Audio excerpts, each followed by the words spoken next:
Poster ছেড়ে যাচ্ছে, billboard উদাহরণ করে দিচ্ছে, লাভ হবে না। আপনি গাছের পোস্টার, লাইট পোস্টের পোস্টার, দেওয়ালের পোস্টার, সুপার টানানোর পোস্টার আপনি শিখতে পারবেন, কিন্তু জনগণের হৃদয়ে ভালোবাসার যে পোস্টার লেগে গিয়েছে সেই পোস্টার আপনারা শিখতে পারবেন না। এখন মানুষের সামনে জামাত ছাড়া কোনো বিকল্প আপাতত নেই। আমরা দেখেছি একটি দল আমাদের কোরআন ক্লাস কোরআন তালিম প্রোগ্রামে হামলা চালাচ্ছে। যারা কোরআনের তালিমে কোরআনের প্রোগ্রামে হামলা চালাবে, মনে রাখবেন এটা আগুন নিয়ে খেলা করার শামিল। আগুন নিয়ে যারা খেলা করে তাদের পরিণতি অতীতও খারাপ হয়েছে, ভবিষ্যতেও খারাপ হবে। লন্ডনে বসে বসে বাংলাদেশ চালানোর স্বপ্ন দেখবেন না, এটা নির্বাচনে পরিণত হবে। সব সাহস থাকলে বাংলাদেশে এসে বাংলাদেশের সাথে মানুষের সাথে রাজনীতি করে এরপর ক্ষমতা যাওয়ার স্বপ্ন দেখুন। সংগ্রামী উপস্থিতি, ইসলামী ছাত্র শিবির 1977 সাল থেকে আজ পর্যন্ত বাংলাদেশের ছাত্র সমাজকে, যুব সমাজকে নৈতিকভাবে মেধার ভিত্তিতে গড়ে তোলার জন্য আপ্রাণ চেষ্টা চালিয়ে যাচ্ছে। কিন্তু দুর্ভাগ্য হলো সে 1977 সাল থেকে আজ পর্যন্ত আমাদের শত শত ভাইদেরকে জীবন দিতে হয়েছে, আমাদের ভাইদেরকে নির্মমভাবে হত্যা করা হয়েছে। আমরা যখন প্রশ্ন করেছিলাম যে কি আমাদের অপরাধ ছিল, কেন আমাদের ভাইদের উপর নির্যাতন, এত গুম, এত খুনের ঘটনা হচ্ছে, তখন একটা উত্তর পাওয়া গিয়েছে যে আমরা শুধুমাত্র এই ঘোষণা দিয়েছিলাম, আমরা শুধুমাত্র এক আল্লাহর কাছে আমাদের নিজেদের বিশ্বাসকে সঁপে দিয়েছিলাম। এই অপরাধে আমাদের শহীদ ছাত্রী, শহীদ আয়ুব থেকে শুরু করে আমাদের প্রথম কেন্দ্রীয় সভাপতি শহীদ মীর কাসিম আলী, বিশেষ করে গত জুলাই আন্দোলনে জামাত ইসলামের আমির ডাক্তার শফিকুর রহমান সাহেব মস্ত জুলাই থেকে এই আন্দোলনের পিছনে তার মন মানসিকতা, চিন্তাধারা, অর্থনৈতিক এবং সব ধরনের সাপোর্ট দিয়ে এই আন্দোলনকে তিনি যেভাবে সফল করেছেন এবং এই আন্দোলন যেভাবে বাংলাদেশের মোড় পরিবর্তন করে দিয়েছে। সম্মানিত ভাই ও বন্ধুগণ, বাংলাদেশের 300টি আসন বাংলাদেশ জামাত ইসলামী দুর্নীতিমুক্ত, চাঁদাবাজ মুক্ত, যুবকদের স্বপ্নের বাংলাদেশ, এই প্রজন্মকে উপহার দেওয়ার জন্য মহান আল্লাহর উপর ভরসা করে শপথ করেছে। আমাদের এই যাত্রা থামবে না। আমরা সরকারে গেলাম কি গেলাম না একটি বড় বিষয় নয়, আমরা জনগণের প্রয়োজনে পাশে থাকতে পারলাম কি পারলাম না এটাই বিষয়। আমাদের জানা মতো 300 আসনে আমরা নিষ্কলুষ চরিত্রের লোকদেরকে আমাদের প্রতিনিধি হিসাবে, নমিনি হিসাবে, প্রার্থী হিসাবে দেওয়ার চেষ্টা করেছি। আমরা তরুণদেরকে এগিয়ে এনেছি। আমাদের অঙ্গীকার আগামীর বাংলাদেশ তরুণদের বাংলাদেশ, তরুণদের সেই স্বপ্ন পূরণের জন্য আমাদের যারা নমিনি তাদের 62% হচ্ছেন তরুণ। আমরা তাদের হাতে আগামী সমাজের বাংলাদেশের পতাকা তুলে দিয়েছি। এখন জনগণকে শুধু অনুরোধ করব, আপনারাও তাদের হাতে পতাকাটা তুলে দেন। 17 আসনে আমরা যাকে দিয়েছি তিনি একজন চিকিৎসক, তিনি একজন নিবেদিত প্রাণ সমাজসেবক। এই প্রার্থী ঘোষণার পর থেকে হঠাৎ তিনি সমাজসেবক হয়েছেন তা না, তার রক্তে সমাজসেবার নেশা। যেদিন থেকে তার বুঝ বিবেক হয়েছে সেদিন থেকে সে জনকল্যাণে তার নিজেকে নিবেদিত করে রেখেছে। তার জন্মস্থানের জনগণ জানে, যেখানে লেখাপড়া করেছে সেই এলাকার তার সহপাঠীরা জানে, আর এখানে তার পিছনের ক্ষেত্রে এখন জনগণ হচ্ছে তার সাক্ষী। এটি শুধু খালেদুজ্জামানের নেশা। এইরকম জনসভা যাদের নেশা এবং পেশা, আগামীর জন্য আমরা তাদের হাতেই 300টা প্লেন তুলে দিয়েছি।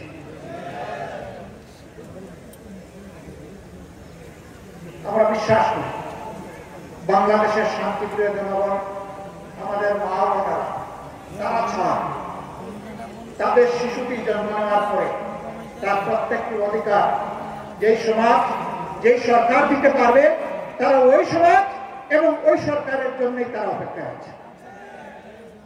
তার শিশুর স্বাস্থ্য সেবা, তার শিশুর বেড়ে ওঠার জন্য উপযুক্ত শিক্ষা, তার শিশুর জন্য নিরাপদ রাস্তা, তার শিশুর জন্য নিরাপদ শিক্ষা প্রতিষ্ঠান, এবং এরপরে শিশুর যখন ছাত্র জীবন শেষ হবে তখন তার শিশুর হাতে দেশ গড়া কারিগরের চাবি তার শিশুর হাতে সমাজ যেন তুলে দেয়। আমরা কথা দিচ্ছি আমাদের পরিকল্পনা এভাবেই আগামী ইনশাআল্লাহ।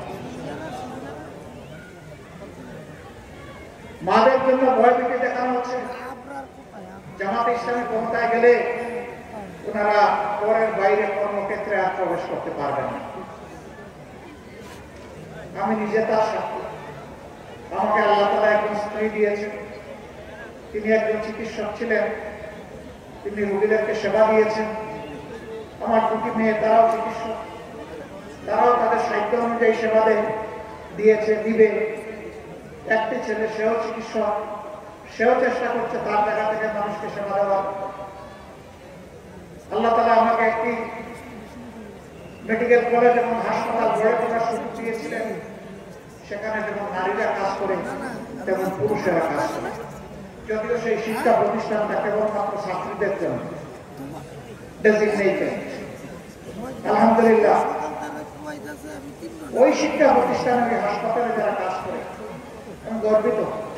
তারা অনেকে সরকারি চাকরিতে এখান থেকে একবার চলে গেছে, 4 মাস 1 বছর কাজ করার পরে আবার ফিরে এসে বলে, স্যার আমার চাকরিটাকে ফিরে পাবো কেন? তুমি তো সরকারি চাকরিতে গিয়েছো, বেটার অপশনে গিয়েছো। মানুষ সরকারি চাকরির জন্য পায়ের জুতা ক্রয় করে ফেলে, তুমি সেই চাকরি পেয়ে আবার এখানে ফিরে আসবে কেন? স্যার ওখানে চাকরি আছে, পদ আছে, চেয়ার আছে, ওখানে সম্মান নাই স্যার, আমি সম্মানের জন্য ফিরে আসতে চাই। আমরা আমাদের কর্মচারীদেরকে কর্মচারী হিসেবে দেখি না, আমরা এই প্রতিষ্ঠানের অংশীদার হিসেবে দেখি। তারা মানুষ, কোন সময় ভুল করত। আল্লাহর কসম, আমি কখনো একজন পুরুষ কর্মচারীকে আরেকজন মানুষের সামনে কখনো বিচার করি নাই, শাসন করি নাই। একা এনে দরদের সাথে মাথায় হাত দিয়ে কথা বলেছি, তুমি আমার ভাই, তুমি আমার সন্তান তুল্য, তোমাকে এভাবেই দেখতে চাই। এই কাজটা পছন্দ হয় নাই, আশা করি তুমি সংশোধন করেন। স্বীকার করে, কাঁদে, ওয়াদা করে, দ্বিতীয়বার তাকে আমার আর শাসনের প্রয়োজন হয় নাই, আলহামদুলিল্লাহ। আর মহিলা হলে তার সাথে আরেকজন মহিলা রাখতাম এবং তাকে আগে ওয়াদা করাইতাম, এখানে যা বলা হবে তার কিছুই বাইরে প্রকাশ করা যাবে না। যদি তুমি প্রকাশ করো, তোমার এই ঠিকানা থাকবে না, এই ঠিকানা থেকে তুমি আউট হয়ে যাবে। ওই মাটাকে, মেয়েটাকে, বোনটাকে একইভাবে দরদ দিয়ে কথা বলতাম।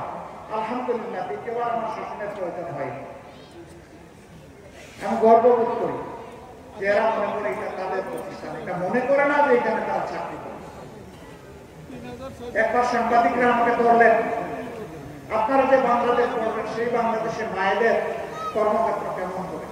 আমি বললাম, আমি মুখ দিয়ে না বলি, বাস্তবটা দেখে আসেন।